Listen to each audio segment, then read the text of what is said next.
Mu mwaka gwa 2015 Uganda yayise etteeka erifuuza ebiragalalagala kyokka y'emu ku nsaba kukusa ebintu bino ze basinga okukozesa okubikukusa.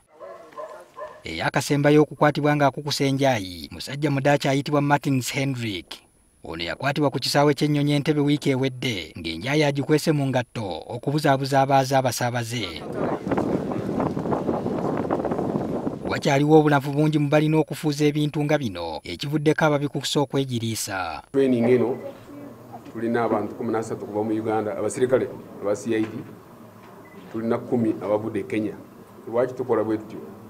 Tulabe nti ffenna tukwatira wamu ng'ekitole okulwanyisa okukukusa ebintu bino nga bayisa ku Entebbe, Dar es Salaam, Nairobi. Nga bwe tuba tetukoledde wamu Uganda tetusobola kumala kufeka. Kaakati ku nsonga eno abakugu okuva e Germany kwe basinzidde okusomesa abapoliisi mu East Africa. Fine ya miliyoni emu temala.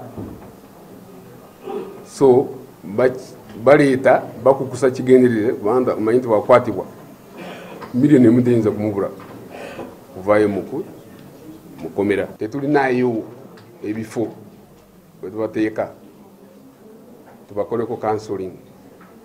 Oba oliawo bayinza kuva ku kunywa